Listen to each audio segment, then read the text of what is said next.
So, hey guys, how are you all? Happy Monday to everybody.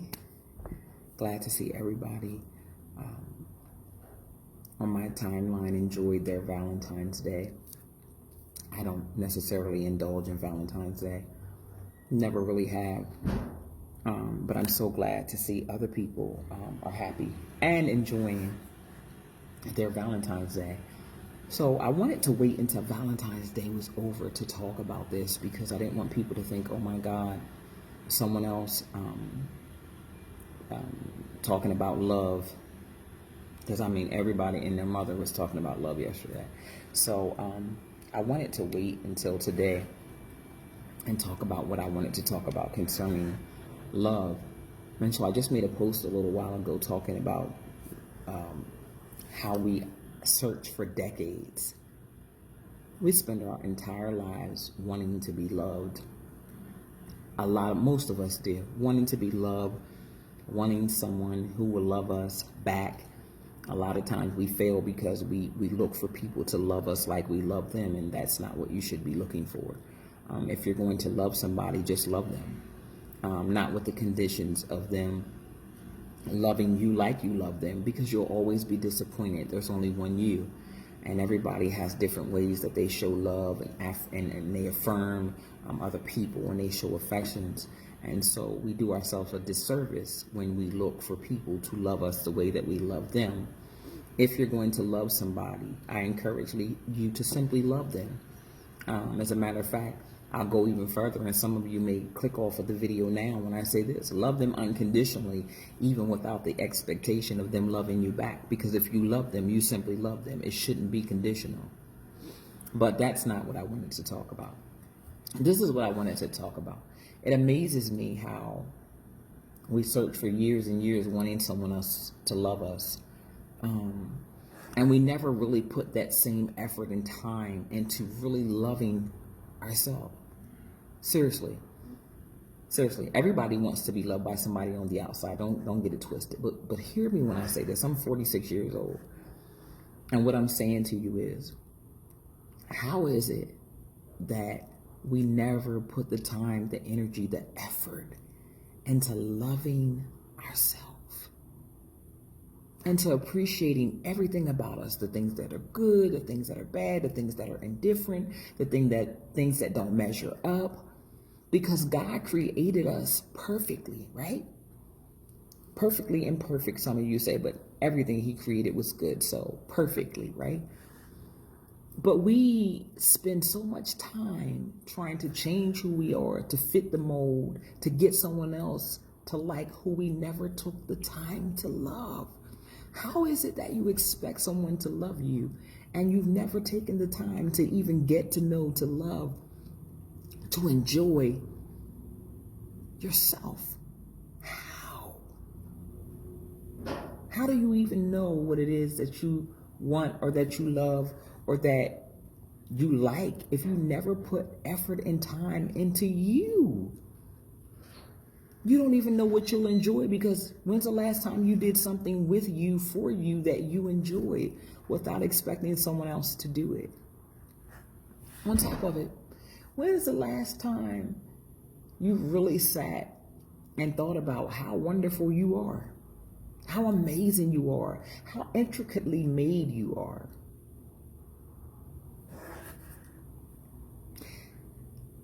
When I started learning to love me, everything about me, everything, the gap in my teeth, the thickness in my thighs, listen, the way I do weird things, the way I move, the way I think, the little things that agitate me that probably aggravate other people. And when I learned to love every part of me, every bit of me, every flaw, everything that seemed unlovable, I began to love about me, because I realized that God, who created me, loved me just the way I am. Absolutely. And there's nothing I can do to get him to unlove me. You know how we do people. I love you until you do something I don't like, and then I withhold love from you. That's what we do to people, but that's not what we're supposed to do at all. we shouldn't do that to people. We shouldn't say, I love you if you do this, this, and that. If you're going to love somebody, just love them.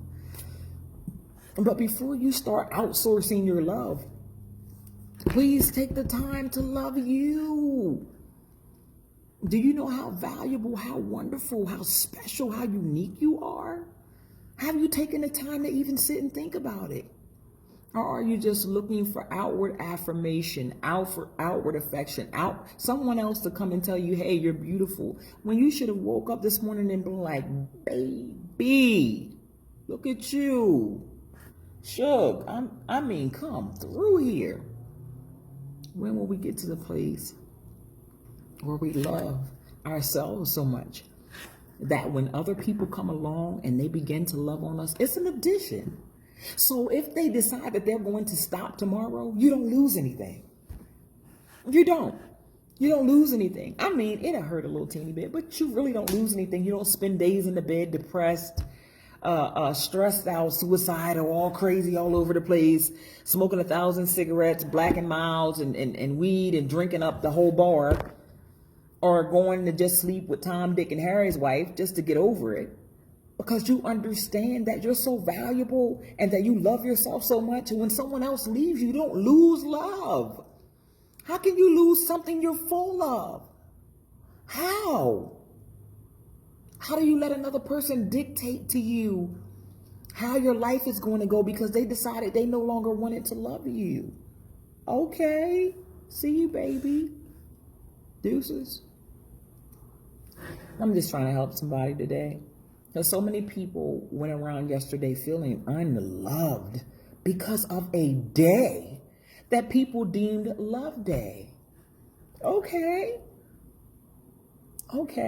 it's all right, baby. No, you don't have to feel unloved, depressed, overwhelmed, sad, less than, any of that. No. Listen. All I'm asking you to do is take a moment and take some time, take a walk, go on a bike ride. Yeah, it's a little chilly outside. Do something, but go somewhere by yourself, with yourself, and really realize how fabulous you are, how amazing you are. It's not based on what you have. It's based on who He created you to be. You're here because you're amazing. You're here because the work is not finished. A new day full of new grace, full of new mercies, full of new ideas, new love, new vision, new life. Oh my God, if we could just understand how beautiful it is to love God first, to understand how much He loved you, and then to begin to love yourself. And one thing that you can understand about love is that when you're full of love and you love yourself, you'll attract the right people. You will. You'll attract the wrong people too. They'll come, but you have to be able to discern who's who. But most of the time, you'll attract what you already are. And some of us have kids that are in our houses that want to hug on us and love on us every day, and we push them away and reject them because we want to be hugged by Boo-Boo and Shay and them. No. How dare you neglect the love that God placed in your mother who wants to hug you, your nieces and nephews, your cousins, your aunts, your uncles, your children, your grandchildren, people right in your face, and you won't even give them the time of day. But you have the nerve to be out here, I'm just looking for somebody to love me, and the people that love you, you won't even get the time of day. That's crazy. Or I'm just looking for somebody to love me, but you hate you. Come on. Make it make sense to me. Make it make sense. When you love yourself, I left my little balloon here that my daughter got me because I want to use this as an example. When you love yourself, every day will be Valentine's Day for you. Seriously. I love myself so much now. I'm so mad that it took me so long to feel like this about me. Like, I got dressed up and took me out last night, and I was like, girl, baby, you lit. The booth I sat in last night was lit up, not because of the light that shined over top the booth, because I was in it, baby. Know that. I'm trying to get you to the place where you see that it is you who lights up a room, that it is you who, oh my God, you're amazing. You're amazing. You're amazing. You're amazing. There's only one you. You're beautiful. You're amazing. You're wonderful. You're blessed. You're purposed. Oh my God, you're so loved. If you could just tap into who you really are, who he really is, and what you really have to offer, you wouldn't be looking outside for something that you already possess. The right people will come along and love you, but love you enough just in case they do and they don't stay. People aren't meant to be in your life forever. Can you function when they're gone? And when the love that you so dearly hold on to disappears, are you still able to function beyond the love from an outside source? Can you love yourself enough to know that if everybody around you was to leave you, that you're still valuable, that you're still worthy of love? I don't know. I just felt like sharing today because I see so many hurt and broken people on my timeline that feel so unworthy and so unloved. And I'm just trying to help you understand you should never feel like that. So listen, do something nice for yourself today. Make today another day of love by starting with loving on